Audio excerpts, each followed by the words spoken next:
Demon Emperor Chapter 500 at Siyam. Ang nakaraan tumatawa ang mahal na emperador. Nagpasalamat siya kay Yun Suwan. Dahil sa kanya nalaman ng emperador na magiging mataas na opisyal si Zhuge Canping. At pinigil niya pag-anunsyo sa kanila. Dahil obserbahan pa niya sila. Nagpapatuloy. Sa ganong parahan, nahanap ko si Dugusan na isang magaling na military. Masyado siyang matapat sa karangalan, kaya madali lang siyang makontrol. At ikaw, Zhuge Canping, napakatanga mo nung bata ka pa. Mayroon kang malawak na pang-unawa at matalas ang iyong pag-iisip. Magiging malaking scammer ka pagdating ng panahon. Nanlaki ang mata ni Zhuge Canping dahil sa sinabi sa kanya ng mahal na emperador. Sa bandang huli, inilihim ko ang kambal na santa. Piniki ko ang kanilang mga sugat para iligtas mo sila. At sa gayon, madali mo na lang silang magagamit. At mananatili sila na pinagkakatiwalaan mong tutulong sa iyo. Na-scam pala ng mahal na emperador si Zhuge Canping. Hindi talaga kapanipaniwala ang mga naririnig ko. Para hindi ka maghinala, sa tuwing magtitake ka ng board exam, kumukuha ako ng teacher para ibagsak ka kahit hindi ka naman bagsak.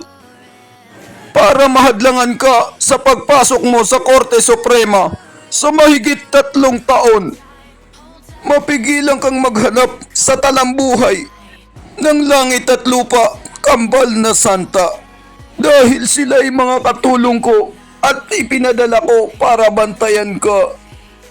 At nung mawalan ka na ng pag-asa, ipinakilala ko sa iyo si Yun Suwan.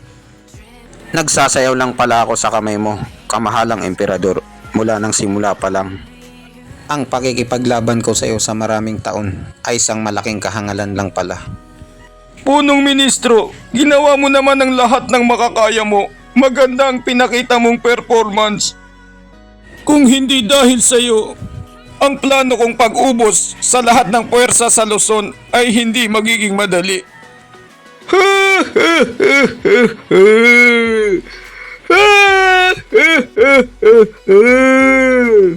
Harap-harapan siyang pinagtawanan ng mahal na emperador. Habang tumatawa ang emperador, biglang naputol ang kaniyang kaligayahan dahil may tumawag sa kanya. Kamahalang emperador! Pawis na pawis si Yuming na dumating sa emperador dahil malayo ang tinakbo niya. Kamahalang emperador, mayroon akong balita. Kailangan niyo itong malaman. Ikaw si Helbali, Yuming. Tama ba ako? Nakita kitang kakampi ng ikalawang prinsipe. Paano? Punong Ministrong Zhuge, siguro hindi masama kung sabihin ko sa iyo ang totoo. Ako ang nag-udyok sa pagre-rebelde ng ikalawang prinsipe. At ang susunod na punong ministro ay napagdesisyonan ko na, si Yuming. Maraming salamat sa biyayang ibinigay niyo, kamahalang emperador. Tuwang-tuwa si Yuming sa narinig niya para siyang nanalo sa loto. Kamahalang emperador, napakalaki talaga ng utak mo. Mahal na emperador, ginamit mo ang mga rebelde para mapuwersa akong lumabas. Ginamit mo ang sarili mong anak. Anong klase kang tao? Ginawa mo siyang rebelde sa trono para lang mahuli ako. Sabi nila, walang magulang ang sasaktan ng sarili nilang anak. Pero ikaw, kamahalang emperador, ikaw ang pinakamasahol na magulang. Pinakamasama. Hindi ba kasalanan mo yan? Masyado ka kasing maingat. Pinaalis ko ng lahat ng tao sa tabi ko, pero hindi ka pa rin gumagalaw. Ang natitira na lang na paraan para matapos kita ay kung ikaw ang unang aatake. Kamahalang emperador, may nag-chat sa inyo. Ibinigay na ni Yuming sa mahal na emperador ang iPhone Pro Max 15 fully paid. Napatingin na lang si Zhuge Canping dahil wala na siyang iPhone Pro Max 15 fully paid. Kamahalang emperador, ngayon ay wala na akong balita sa labas dahil nakakulong ako dito sa kadiliman. Pwede ko bang itanong kung pwede mong imaritis sa akin kung ano yan? Balita galing sa labas sa kawawang matandang opisyal na to. Halata sa mukha ng emperador na ayaw niyang mag-share. Habang buhay kang nakakulong, kaya wala namang mababago. Sige, Yuming, sabihin mo sa akin at kay punong Ministrong Sugi kung anong nakalagay sa chat para marinig niya. Kung anong magandang balita yan, excited na akong marinig. Sigurado ako, ang katapusan ng hukbo ni dugo yan.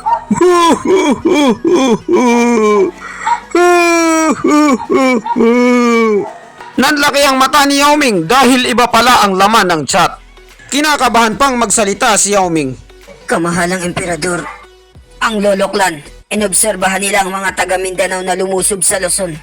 Sa lahat ng dako, ginagamit nila ang pagiging matapat sa emperador para makakalap ng mga tao at patalsikin ng mga tagalabas. Ngayon, aabot na sila sa humigit kumulang 1 milyon. Nabigla ang mahal na emperador dahil sa narinig niya, muntikan na siyang ma-heart attack. Ano? Samantala, pagkakataon naman ni Zugi Kanping para pagtawanan ang emperador. Ha ha ha ha ha ha. Ganyan talaga. Yan ang kilala kong tsupa. Magaling. Ha ha ha ha. Kamahalang emperador, nauntog ka ata sa pader. Pinagpapawisan na ng malamig ang mahal na emperador.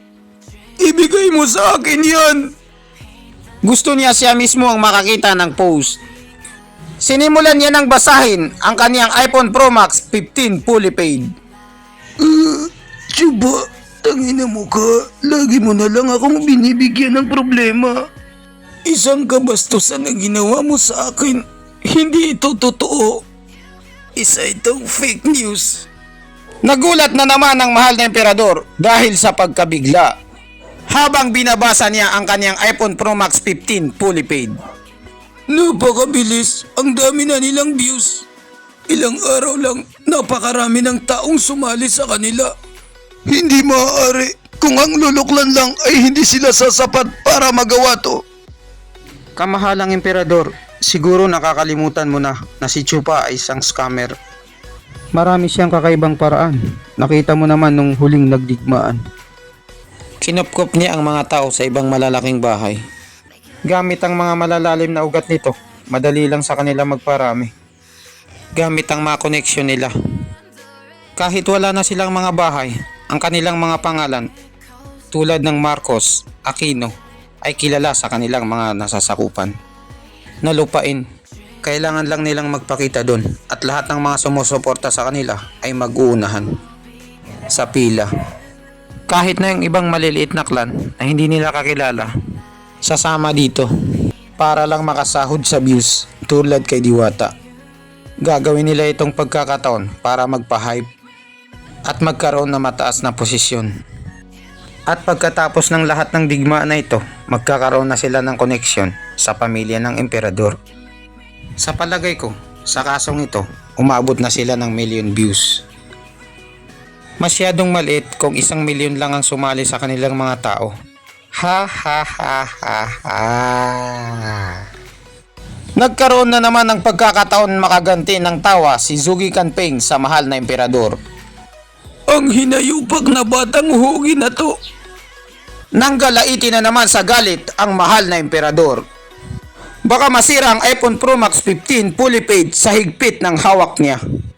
Nakagawa siya ng ganitong paraan para ilagay ako sa alanganin. Pagkatapos kong mag-udyok ng maraming laban sa kanya at ang pamahalaan, akala ko sila na ang pinakamahina kahit manalo pa sila. Pero nahigitan niya ang lahat, sumobra pa siya sa inaasahan. Naging isa siyang pinakamalaking tinik na panganib sa akin.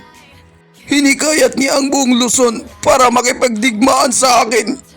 Magaling, magaling, mahusay. Nagagalingan ng mahal na emperador kay Chupa.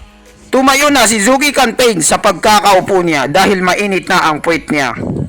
Oh, kamahalang emperador, pareho tayong nagkamali. Nagsimula na siyang maglakad. Pareho natin gustong gamitin si Chupa at gumawa ng matinding gulo sa buong Luzon para sa pansarili nating kapakanan lamang. Ako para sa tsansang magkaroon ng rebellion. At ikaw para malinis mo lahat ang ibang puwersa sa Luzon. Pero sa bandang huli, nahulog ako sa bitag mo, kamahalang emperador. At ngayon, ang batang yon, nakuha niya na lahat ng puwersa na gusto mong mawala, kamahalang emperador. Nasa likod na ng mahal na emperador, si Zugi Kanping. Lilikuran niya na ito. Ha ha ha ha ha. Ang isang taw-tauhan, naging isang negosyante. Ginamit niya ang ibang tao para makalamang siya. Kamahalang emperador, siya ang kumain sa sinaing mo na sinayang mo. Manahimik ka! Naiirita na ako sa bunganga mo! Wala ka pang toothbrush! Galit na ang mahal na emperador dahil tumitilapon na ang talsik laway niya. Ako ang emperador ng bansang ito! Hindi ako matatalo! Kailanman hindi ako matatalo! Tandaan mo yan! Itaga mo sa kukote mo! Nag-peace off na yung dalawang magkaribal sa trono. Napahinto na lang bigla ang mahal na emperador sa pagsasalita. Tinakpan niya ang kanyang bibig, parang masusuka na siya.